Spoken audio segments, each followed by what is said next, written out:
Paz seja convosco, irmãos. Aproveitando que vocês estão comigo em pé, eu quero ler o tema de Marcos capítulo 4, versículo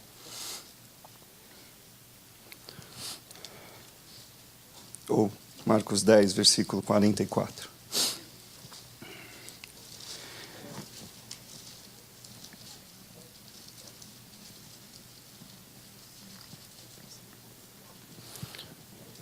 E quem quiser ser o primeiro, deverá ser escravo de todos, pois nem mesmo o Filho do Homem veio para ser servido, mas para servir e dar a sua vida em resgate de muitos. Amém. Amém. Pode tomar o seu assento.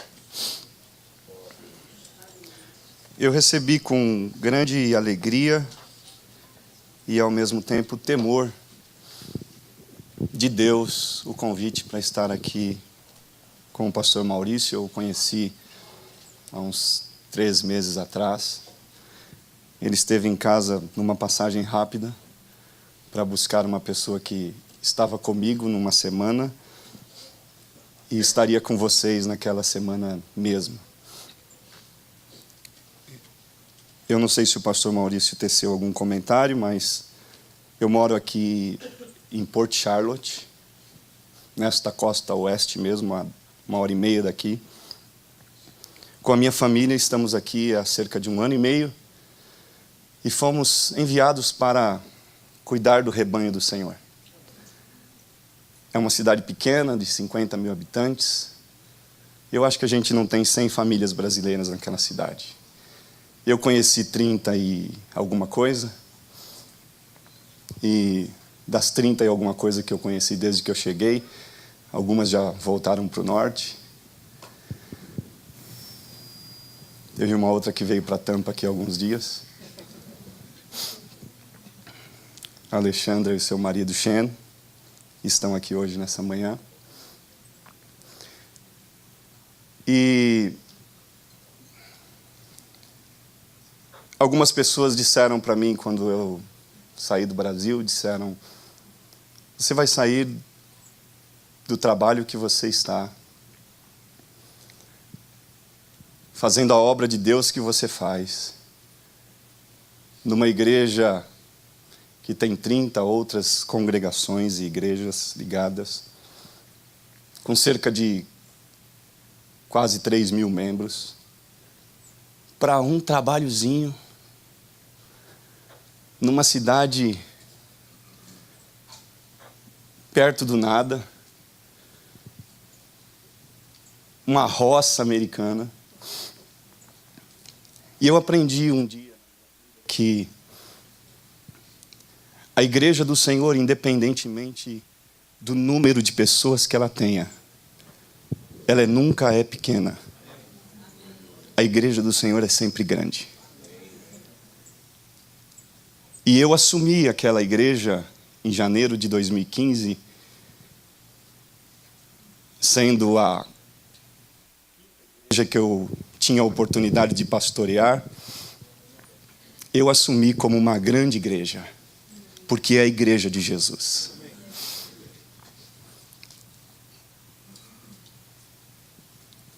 Jesus um dia, numa festa denominada Festa dos Pentecostes, a Bíblia diz que era o último dia da festa, ele se colocou em pé e disse: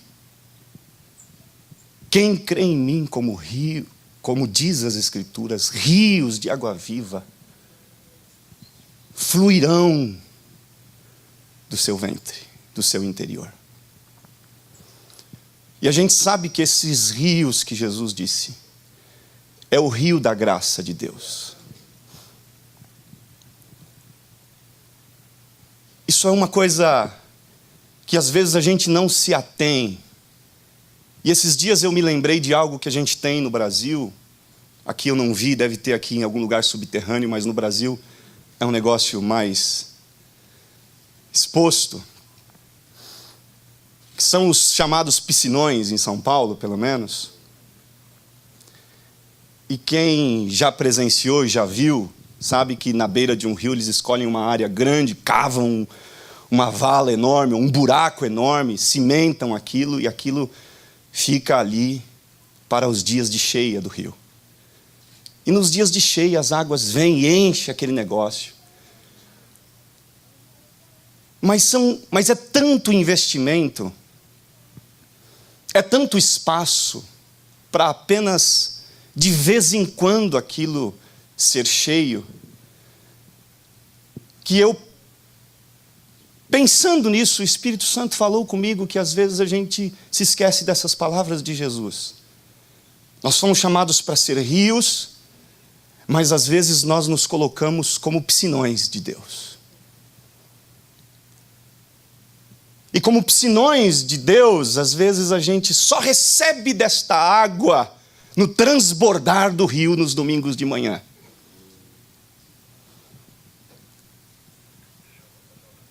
O rio a água, ela cura. Em Ezequiel 47, na palavra do rio purificador, a Bíblia diz que por onde passou a água, ela saiu saneando tudo, inclusive o Mar Morto, que está na maior depressão da terra, que não tem para onde sair. Tudo que chega lá naquele mar morre. Mas a Bíblia diz que quando chega o rio da graça, naquele mar, aquelas águas se tornam sãs. Aleluia. Glória a Deus. Existem pessoas que estão numa condição espiritual de total depressão, onde muitos que olham dizem não tem saída, não tem solução, não tem para onde ir. Mas se o rio da graça que está em nós chegar nesta água e nesta pessoa, ela vive de novo. O profeta diz que quando ela chega, lá nasce toda espécie de peixe. Ele disse, inclusive os peixes do mar grande, ele está fazendo referência ao Mediterrâneo. Ele disse, inclusive os peixes do mar grande, parecido com os do mar grande. E esse é o poder sobrenatural que o rio de Deus causa em nós e que causa na vida dos outros. Você é um condutor. Nós não somos as águas, mas nós somos o canal que Deus usa. Nós somos o canal que Deus vai fazer ser útil. E a mensagem que o Espírito Santo põe ao meu coração é sobre isto, nesta manhã. É sobre utilidade. A mensagem que Deus ministra à minha vida hoje, baseado no tema, eu não quero fugir dessa proposta de vocês, é justamente sobre esta utilidade.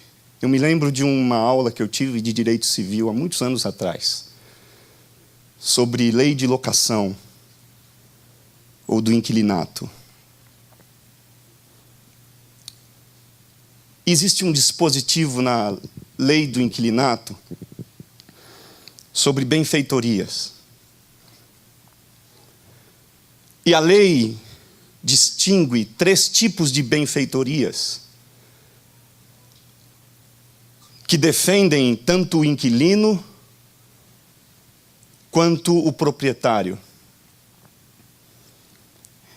E a lei diz que esses 3 tipos de benfeitorias, a lei chama elas de úteis, necessárias e voluptuárias. Eu não sei como o irmão que está traduzindo para o inglês vai traduzir o voluptuárias. Mas as benfeitorias úteis são aquelas que a lei diz o seguinte: se você mora num imóvel alugado e ele tem um problema, ou você quer fazer uma melhoria. No Brasil a gente não tem tanta saída de emergência assim. Então digamos que não tivéssemos essa e o pastor fala assim, eu quero abrir aqui uma porta a mais, e a pessoa diz assim, qual a utilidade disso? Não, isso me é útil, porque eu tenho cerca de 200 pessoas no auditório nos domingos, e eu preciso de um lugar a mais para as pessoas se locomoverem e saírem. Então a lei determina que você pode fazer. E por se tratar de uma benfeitoria útil, você precisa saber de duas coisas. Você pode fazer por conta própria e não ser ressarcido, porque o dono diz, foi útil, mas eu não te autorizei. Então, quando você sair do imóvel, você fecha a porta e deixa do jeito que estava. Mas por ser útil, se você apresentar isso de forma legalmente, ele é quase que obrigado a te ressarcir o custo disso. A benfeitoria voluptuária seria um exemplo aqui bem simples, seria a gente construir uma banheira dentro de casa, no seu banheiro. Você tem uma casa alugada e você diz assim, eu quero uma banheira, uma hidromassagem aqui no quarto, aqui no meu banheiro. É útil? É necessário? Não. A lei diz isso é volúptuo. Você pode fazer. E o máximo que você pode, ao sair do imóvel, é levar esse negócio, esse troço embora. Para onde? Só Deus sabe. Mas o proprietário não tem compromisso nenhum de te trazer qualquer ressarcimento. Agora, a benfeitoria necessária pode ser dada como uma goteira num prédio. Se amanhecer aqui uma goteira, o pastor pode chamar uma companhia, pelo menos no Brasil é assim, pode mandar fazer e depois você manda a conta para o proprietário. Ele vai dizer, que é isso aqui? Não, isso aqui aconteceu um problema de emergência num sábado, eu tinha que no domingo ter o meu serviço, estava um final de semana chuvoso e eu mandei fazer, e a lei obriga aquele proprietário a ressarcir o que você gastou, porque ela diz, o que você fez é necessário. A maneira como a gente encara a missão do servir a Deus é um grande problema hoje, porque existem algumas distorções e alguns equívocos na forma como a gente lida com isso. Esse capítulo todo, o capítulo 10 de Marcos, mostra justamente isso. Mostra que os equívocos e erros de interpretação em relação à visão dos discípulos de Jesus, e não é de um povo, não é de um igrejão, são dos discípulos que estão com a visão distorcida. São os mesmos discípulos do capítulo 5 de Lucas, que depois da pesca maravilhosa, diz a Bíblia, que deixaram tudo e seguiram a Cristo. São esses mesmos discípulos, mas eles estão equivocados quanto ao propósito, ao cerne da vontade e do propósito de Deus para eles na terra. E no versículo 13 do capítulo 10, a gente encontra os discípulos querendo fazer do evangelho algo restrito. Porque as crianças se aproximam de Jesus e os discípulos começam a restringir e selecionar quem é que vai ser incluído ao colo de Deus, no caminho de Deus. A conversa de Jesus. E eles começam a enxotar um, dispensar o outro. Jesus para tudo e diz, espera aí, onde vocês estão com a cabeça? Deixem vir a mim os pequeninos, porque é dos tais o reino de Deus. Jesus mostra que o seu reino e o seu evangelho não é irrestrito, ou melhor, é irrestrito, não é restrito a uma classe ou a outra, é a todos. E graças a Deus que este evangelho é para todos nós, e é por isso que todos nós estamos aqui. Porque nós não tínhamos mérito algum, nós não tínhamos condições nenhuma de chegar. Mas porque Deus enviou o seu Filho, trazendo boas novas de salvação. Essas boas novas, elas não estão restritas ao teu nascimento, ao teu passado. Elas não estão restringidas a nenhum tipo de ação que você possa ter cometido nessa vida. Este evangelho, ele é amplo. Este evangelho alcança a qualquer um, em qualquer lugar, em qualquer situação. Agora, às vezes, a gente começa a colocar algumas restrições e colocar alguns obstáculos. A gente começa a mudar a visão, a gente começa a enxergar e querer fazer com que o evangelho seja enxergado de forma diferente. Mas o propósito do rio da graça é que ele desce do templo, que é representado pela casa de Deus, o lugar onde Deus está, o lugar que sai de Deus, e ele vai pelos desertos da Judéia, entra no Rio Jordão, desce Rio Jordão abaixo, passa pelo lago da Galileia e alcança o Mar Morto e faz viver tudo o que está perdido. Aleluia.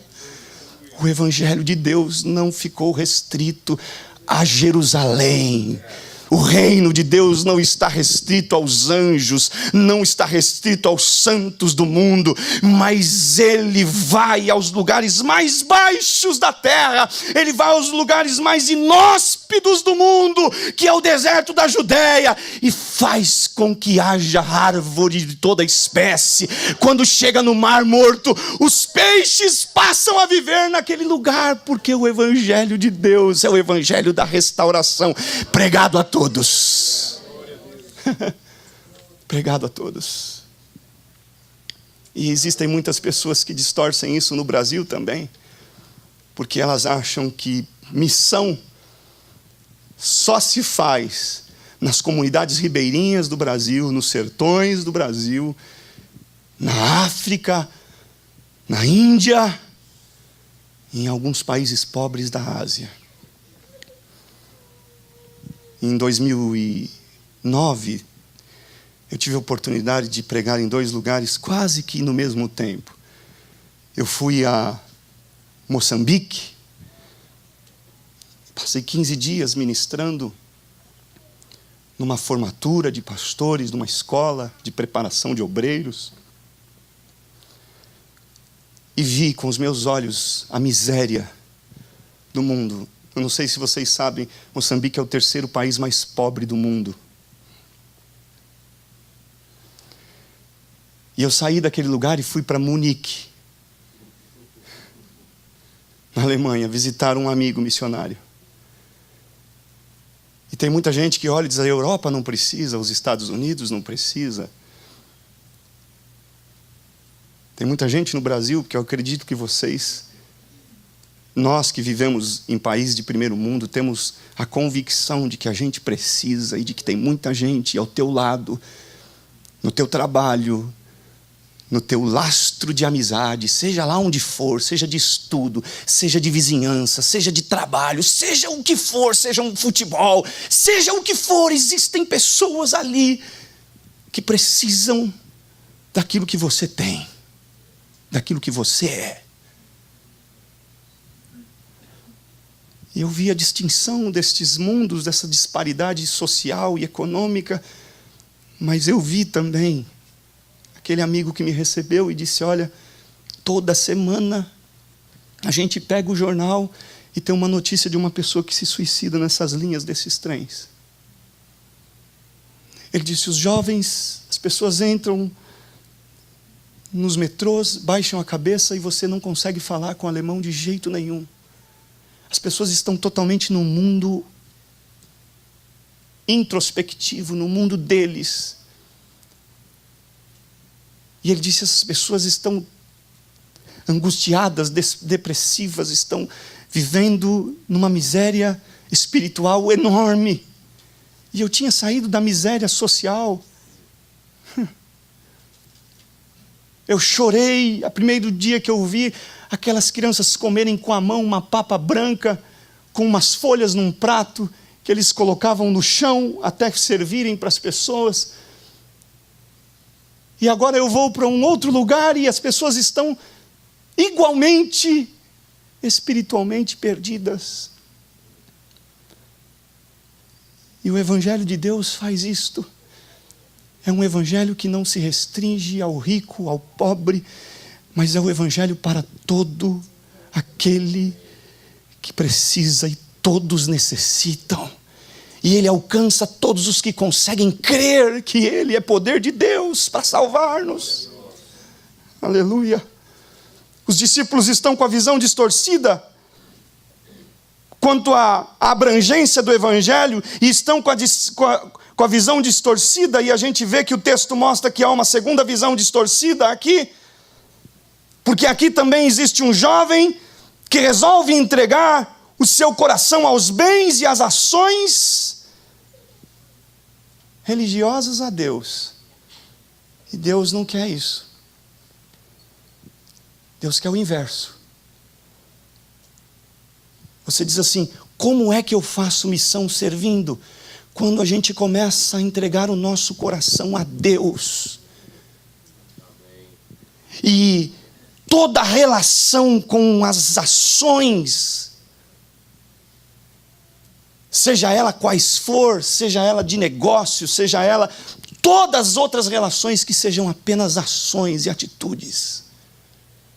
Mas o teu coração precisa estar totalmente comprometido e entregue ao Senhor. O jovem rico é esse exemplo. A Bíblia não, Jesus não está aqui querendo condenar a riqueza. Jesus não está aqui querendo restringir que nós fôssemos ou não abençoados materialmente. Não, eu creio, Deus é o Deus da bênção. Ele é o Deus, e eu digo sempre para a igreja onde eu estou pastoreando: a tua semana e a bênção da tua semana não vai começar amanhã nos negócios, não vai começar na quarta, não vai ser na sexta, é hoje. A tua semana começa hoje. Deus começa a abençoar a tua vida hoje. O resultado do que você vai viver na segunda, na terça, na quarta, seja lá o dia que for, que você vai ter a surpresa da bênção de Deus, é o resultado do que aconteceu hoje de manhã aqui. Porque aqui flui o rio da graça, porque aqui flui a bênção de Deus. O salmista diz que é vão edificar a casa se não for o Senhor o fundamento, que é vão guardar, vigiar a cidade, se Deus é quem não guarda. É vão. Não adianta. Você pode ter N companhias, você pode fazer muito, você pode trabalhar 12, 15, 18 horas no dia, mas se você não tiver a bênção do Senhor, se não for Ele quem está garantindo a tua vida, isso é perdido, isso é vazio. Se você não estiver envolvido no propósito do serviço, você está perdido. E é o que esse cara está vivendo, está roubado.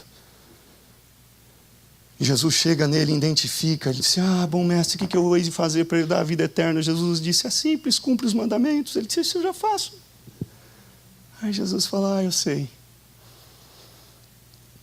Tem um negocinho aí no teu coração maior do que Deus. Esse negócio chama dinheiro. Esse negócio chama poder que o dinheiro dá. Faz uma coisa, vende tudo isso, dá aos pobres. Você vai ter um tesouro do céu. Muda a ordem.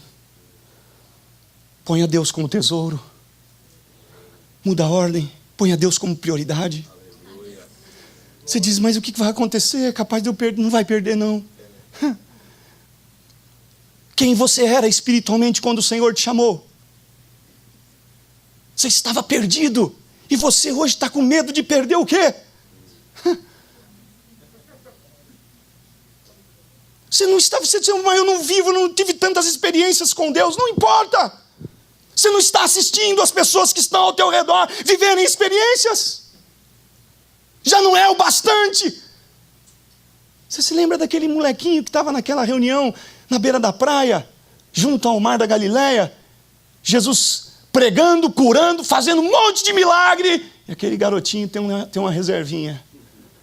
Daqui a pouco chega a notícia para ele: aí, garoto, alguém falou aí, um passarinho me contou que você tem um negocinho aí, uns 3 pãezinhos, uns 2 peixes. Jesus está pedindo. Eu disse: não. Oh, é Jesus que está pedindo. Ele disse: bom, se é Jesus, eu vou dar. 5.000 pessoas. Aquele menino estava fazendo só para ele. E Jesus mostra ali que Ele é o Deus que desperta-nos para nos levar a deixar de fazer só para nós e para a gente ser o elemento da expansão do reino. Deus não trabalha com a nossa mente mesquinha e egoísta. Deus trabalha com a mente dele. E é no repartir que se multiplica. É no dar que se recebe no reino. É quando a gente se doa, é quando a gente se entrega a uma causa, que Deus olha para nós e diz: esse cara tem fé, eu vou prosperar, eu vou capacitar, eu vou fazer com que esta fé se transforme em materialidade, em matéria. Eu vou transformar. É o tamanho da tua fé, na tua entrega, que faz com que Deus proporcione e promova os grandes crescimentos e as grandes bênçãos que Ele tem para fazer na tua vida. Os discípulos estão aqui em terceiro lugar, preocupados. Quando Jesus fala esse texto, eu vim para servir, Ele está aqui trazendo para os discípulos uma lição do que é o reino de Deus, porque Tiago e João, e é engraçado que nos versos 32, Jesus começa a predizer o que vai acontecer. Ele disse: a gente está indo para Jerusalém, e há de ser que eu vou ser entregue, o Filho do Homem vai ser entregue nas mãos dos homens, eles vão açoitá-lo, vão condenar à morte, me matarão, mas 3 dias depois o Filho do Homem ressuscitará. Eles pegam essa mensagem e, ao invés deles começarem a pensar onde Deus pode usá-los nesse negócio todo, para que as outras pessoas continuem tendo a oportunidade de ter o Jesus que transforma, que liberta, que cura, que sara. Ao invés deles pensarem nisso, João e Tiago começam a pensar: onde é que eles vão sentar? Não, eu vou ficar à direita. E não, se eu ficar à direita, eu vou ficar à esquerda então. E aí há aqui uma disputa de posição. E aqui começa a haver uma disputa de quem vai ser maior, de quem vai ser melhor, de quem vai chegar à frente. E Jesus olha e diz assim: espera aí, eu estou falando da minha morte. Eu estou falando das necessidades que existem. E a gente está pegando essa palavra e está aplicando de forma errada, e na posição errada, e para o lugar errado.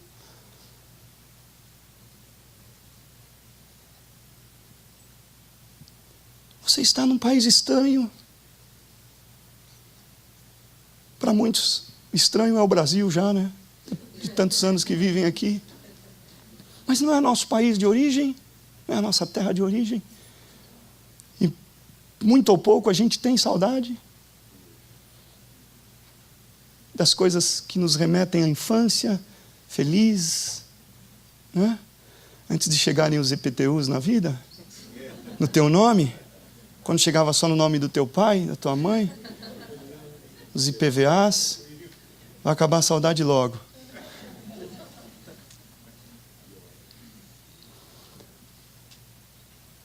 E Deus nos faz crescer neste lugar. Deus é o Deus que faz com que a gente seja abençoado. Eu tenho visto pessoas sendo abençoadas neste lugar. Lá mesmo onde a gente está, eu tenho visto pessoas, Deus proporcionar a eles caminhos que estão levando eles à bênção, à expansão, ao crescimento. E isso é bom aos olhos de Deus, é bom aos olhos de quem ora por uma igreja. Eu tenho certeza que o pastor Maurício, os seus pastores auxiliares estão alegres com o crescimento que Deus está dando a vocês. Isso custa gemidos de homens que amam e que querem ver as pessoas serem abençoadas e prósperas e felizes. Mas a gente tem que tomar muito cuidado para não substituir os valores. Porque a gente, mesmo sendo servos de Deus, mesmo sendo abençoados por Ele, às vezes a gente troca o importante pelo urgente. A gente troca o necessário pelo volúptuo. E não foi para isso que Deus te chamou, e não é para isso que você está aqui. Deus vai te fazer crescer ainda mais. Deus te prosperará. Mas a glória precisa continuar sendo dele, e se não tiver sendo, ela precisa ser dele. O primeiro lugar precisa ser de Deus. O foco principal da tua vida tem que ser em se tornar aquilo que Deus planejou que você fosse e que você seja. Perceba Marta e Maria, as duas na mesma casa, as duas com Jesus por perto. Marta está o quê? Ansiosa. Jesus que fala isso. Atarefada, inquieta. Jesus fala isso. Diz: Marta, você está inquieta, ansiosa, afadigada, à toa. Maria escolheu o necessário.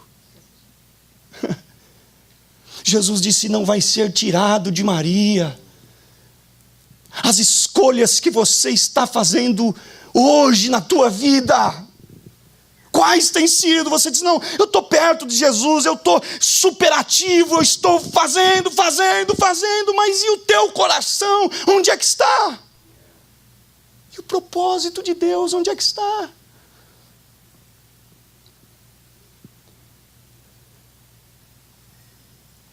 Jesus disse de Maria: não vai ser tirado.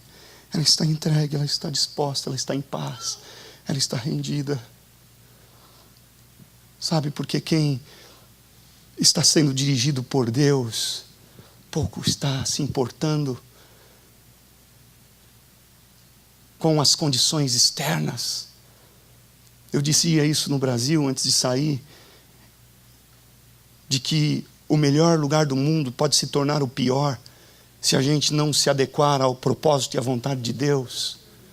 Enquanto que o pior lugar do mundo pode se tornar o melhor, se você estiver na direção, no propósito e na vontade de Deus. A solução para você não está em mudar do país, não está em mudar de estado, não está em mudar de cidade. A solução para você está em colocar Deus como primeiro lugar na tua vida.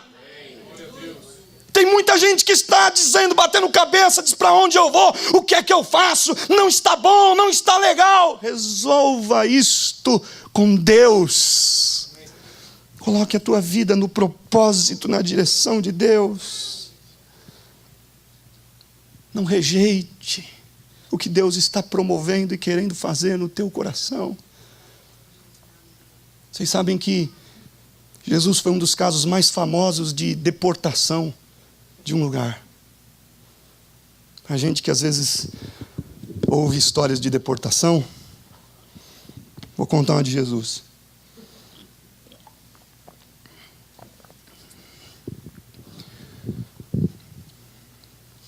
Jesus chega num lugar, tem um endemoniado.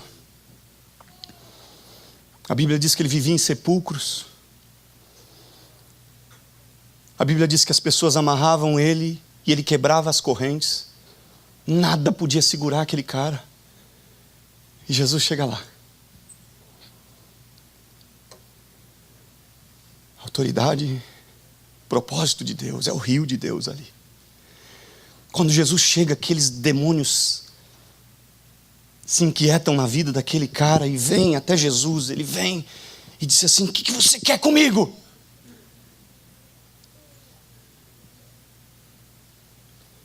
E Jesus diz: sai dele. E eles pediram para Jesus: deixe a gente sair e entrar nos porcos. Jesus autorizou, eles entraram nos porcos. Eles estavam numa colina. Embaixo é o lago de Genezaré, daquela colina. E os porcos se precipitaram na água e morreram. E a Bíblia diz que eram quase 2.000 porcos, ou cerca de 2.000 porcos. Quando aconteceu isso, aquele homem se recobrou.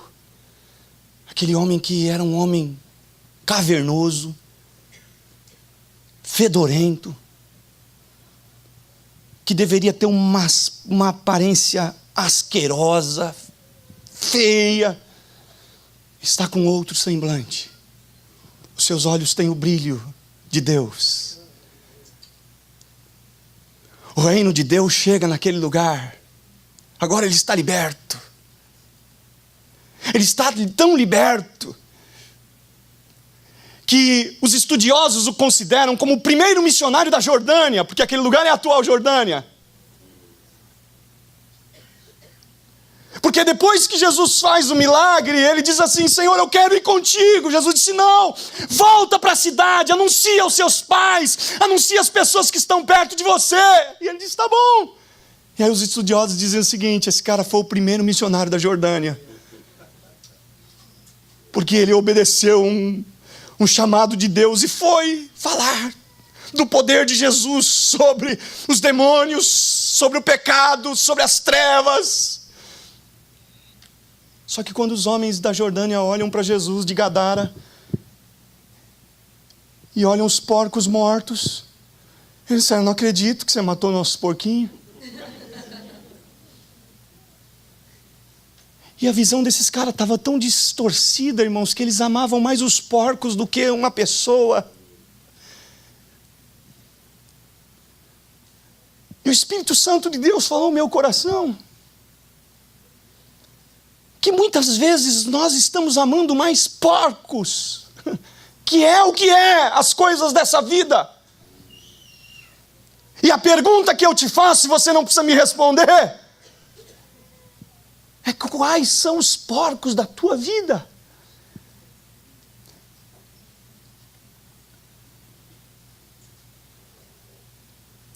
Porque quando a gente está preterindo a ação da graça de Deus para libertar os que estão cativos, pelo ativismo, pelo trabalho, pelo dinheiro, pelas coisas, pelo bem, pela riqueza, a gente está amando mais os porcos do que a ação de Deus. Eles perderam uma oportunidade gloriosa. Eles tiveram Jesus pisando na terra deles e disseram: a gente não quer nada contigo, porque a gente está ligadão em um compromisso enorme aqui com porcos. E às vezes a gente não está dizendo isso explicitamente, mas com as nossas ações, fugindo do propósito de Deus. É o que a gente está dizendo muitas vezes: eu estou cuidando da minha vida, eu estou cuidando do meu futuro, eu estou garantindo o meu.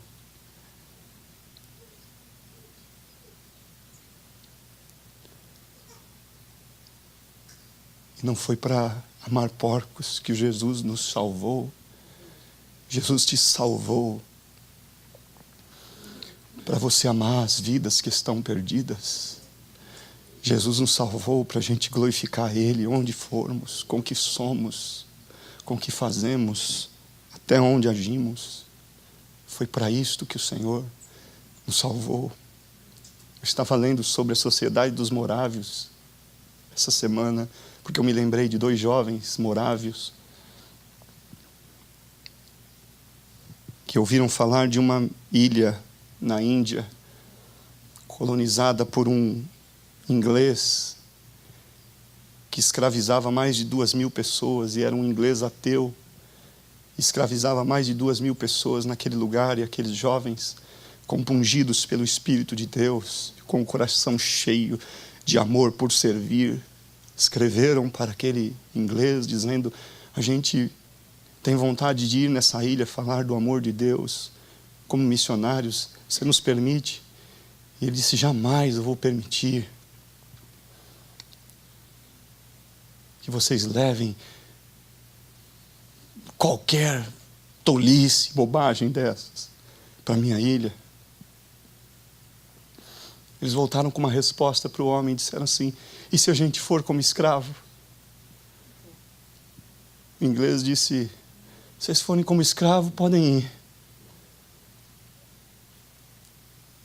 Eles disseram: tá bom, como é que a gente viaja? Ele disse: eu vou deixar vocês irem como escravo, e ainda você quer que eu pague a passagem? Se vira.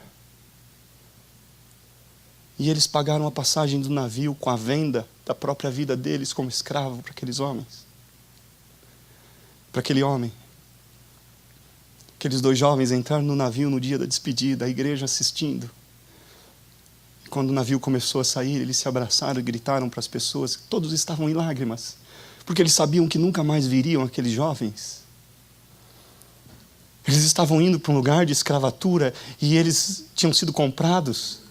Eles jamais iam conseguir a liberdade deles. E eles se abraçaram e gritaram para as pessoas: digno é o Cordeiro de Deus. Jesus é digno disso que a gente está fazendo. E a gente está priorizando tantas coisas, fazendo tanto, em nome do útil, em nome do volúpito, e está esquecendo o que é necessário. E o Senhor nos chama para dizer: o necessário é servir. Sabe qual que é o necessário? Porque sabe o que é legal nisso aqui? Quando Jesus repreende Marta, ele diz assim: Maria escolheu a boa parte. Ou melhor, ele diz assim: porém, Marta, uma coisa só é necessária, e Maria escolheu. Aí eu me lembrei, quando eu li essa passagem, eu me lembrei dessa aula que eu tive.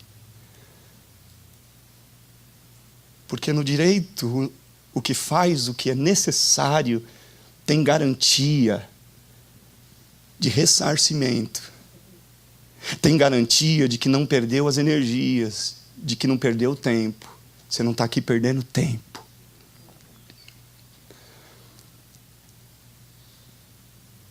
Jesus não vai ser tirado de quem escolheu o necessário. Vai ter resposta, vai ter garantias. E a gente gosta tanto de garantia, né? A gente aprendeu a comprar ela estendida. A gente gosta tanto de garantias. E Jesus está nos dando todos os dias a garantia.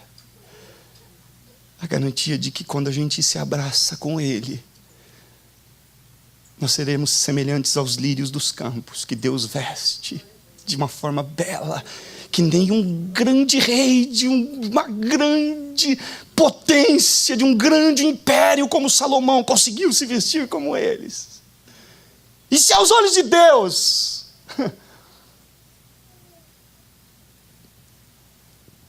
a gente vai ser alimentado como os pássaros são diariamente, sem trabalhar, sem fiar,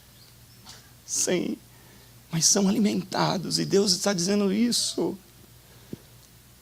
Deus está mostrando que o priorizar do reino, o priorizar da missão que nós temos, nos garante.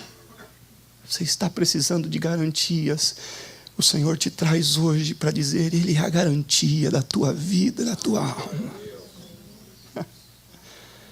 Ele é a garantia do nosso amanhã. E é por isso que a gente canta, porque Ele vive. Eu posso acreditar no amanhã. Vai ter amanhã. Você não vai morrer à míngua. Você não vai perecer neste mundo. Deus está contigo na medida em que você se entrega a Ele. Deus te sustenta, Ele te segura, Ele te faz crescer, Ele te faz abençoar, porque Ele é o Deus que tem planos maiores do que os nossos. Aleluia. Deus não nos deixa. Às vezes a gente diz assim, mas será que... Esses dias eu saí de casa, recebi um amigo daqui de Orlando em casa. E amigo de um amigo, na verdade... Eu já tinha conhecido ele uma outra ocasião. E esse meu amigo disse, olha, o fulano está indo aí. Ele quer dar uma olhada, conhecer a região. Ele chegou a pensar em mudar para a região de Sarasota. E você não quer recebê-lo? Ele falou que queria ver você. Eu disse, não quero, pode falar para ele vir em casa. Fiquei esperando. Ele passou em casa. Convidei para entrar, tomamos uma água. E antes da gente sair, eu disse, vamos orar, ele é crente. E oramos.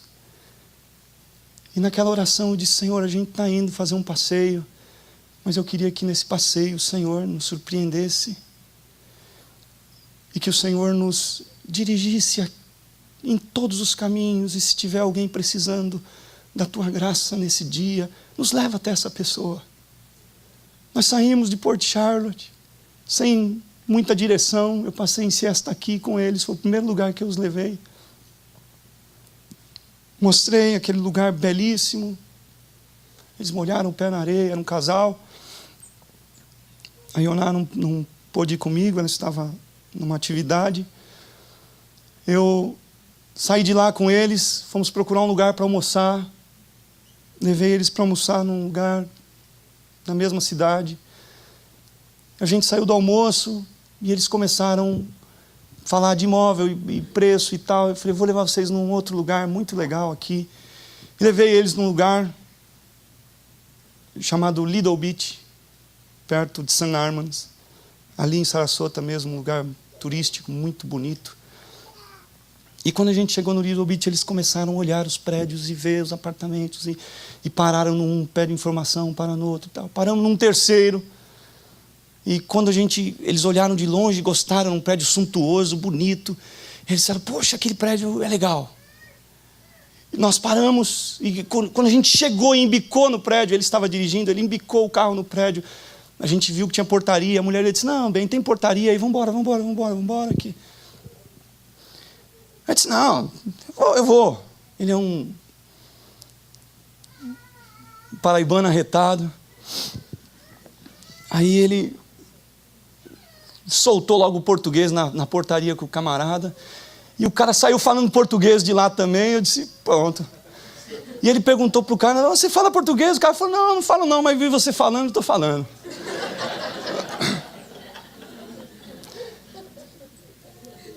Aí a gente está conversando, ele falou, gostei desse prédio aqui e tal. Quando o cara falou, isso é 4 milhões de dólares. Eu falei, opa, rapaz, esse negócio não é para mim. Ele falou, mas não tem nada para alugar, e perguntando. E o cara falou, não, de vez em quando tem e tal. E quando ele está conversando, ele disse, eu moro em Northport. E Northport é vizinho da minha cidade, é uma cidade coligada com a outra. Ele disse, eu moro ali em Northport e lá tem uns lugares mais baratos para comprar e alugar. Eu disse, rapaz, ele já conhece essa selva, já passou lá hoje. E aí apareceu um carro atrás, e quando apareceu, eu disse, vocês podem parar ali?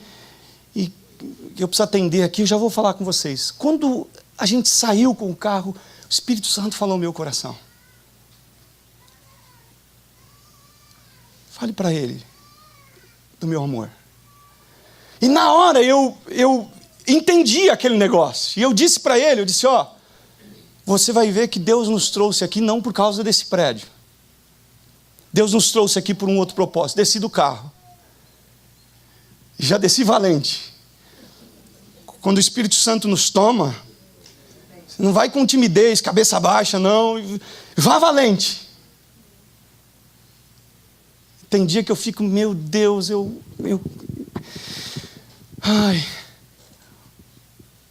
eu encontrei ele, quando ele volta, Deus me mandou dizer para ele que eu era o pastor dele. Eu disse, eu quero dizer para você, Deus me manda te dizer, eu não sei porquê, mas Deus me manda dizer que eu sou seu pastor. Você que não sabe.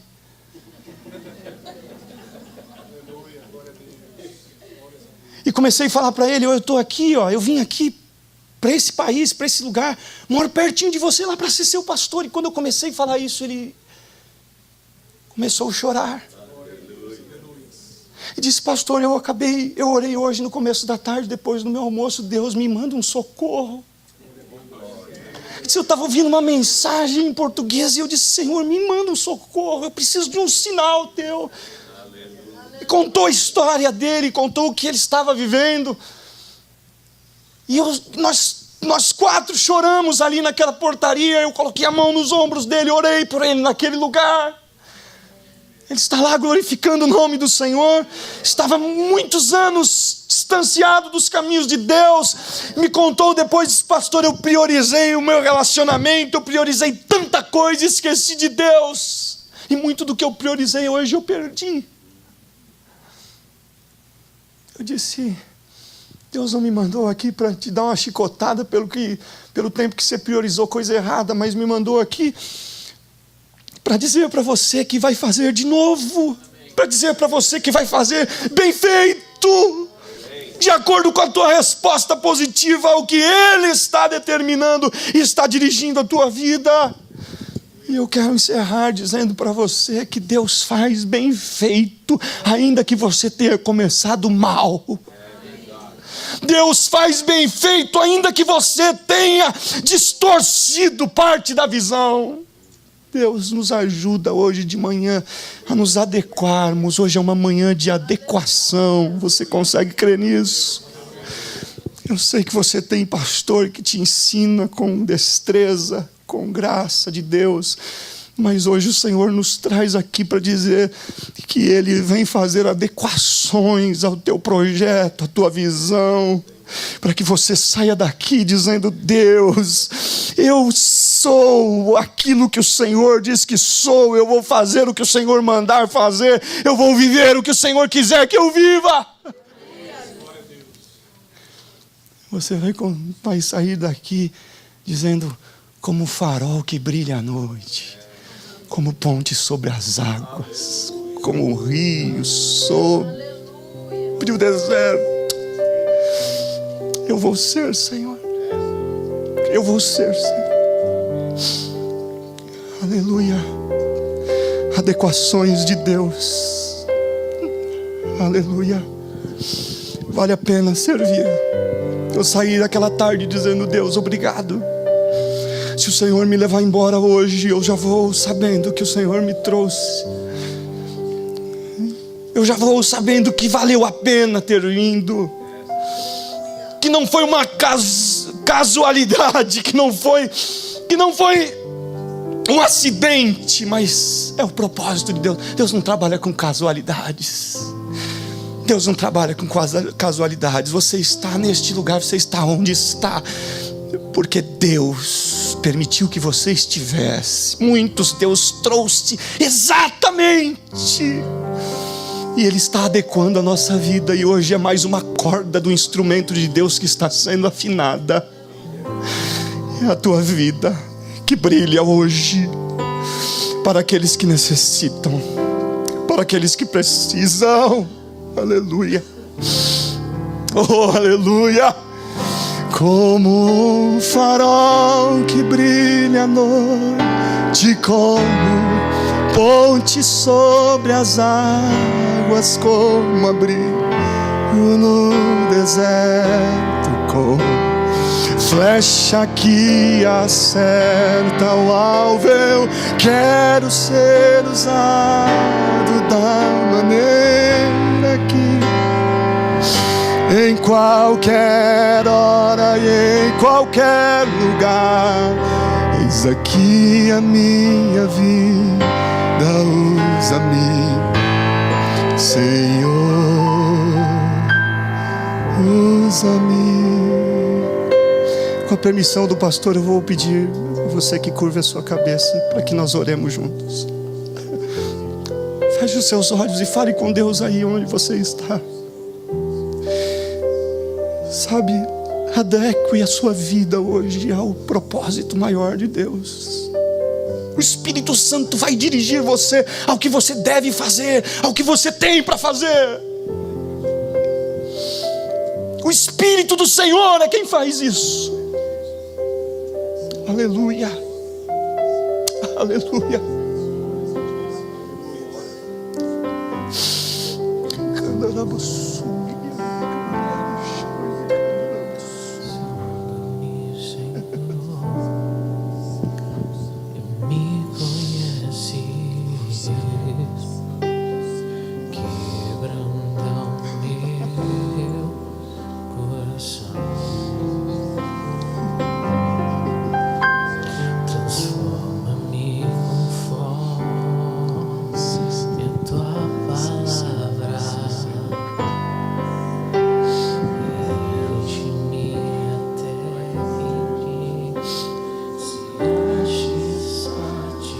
Eis-nos aqui, Senhor, hoje. Recebe esta vida que está hoje consagrando-se, que está precisando de uma readequação, que está precisando, Senhor, mudar o foco, mudar o rumo de vida. Nós queremos ser, Senhor, o teu serviço na terra. Nós queremos ser o rio, ou a condução do teu rio, o rio da tua graça. E por meio do Senhor, Senhor, alimentar aqueles que estão sedentos, saciar a sede, curar os enfermos, libertar os cativos, ser aquilo que o Senhor quer que nós sejamos nessa terra. Eu creio na tua prosperidade sobre este povo, mas eu creio que o Senhor usa eles nas suas prosperidades para algo maior, para algo mais excelente, para algo mais glorioso e mais brilhante. Faz isso, Senhor. Faz isso. Se tiver algum comprometimento com o passado, apaga nesta manhã, traz perdão, traz renovação e prepara-nos, Senhor, para um novo tempo. Prepara-nos, ó Deus, para uma colheita de uma ceifa que está branca. Em nome de Jesus. Em nome de Jesus.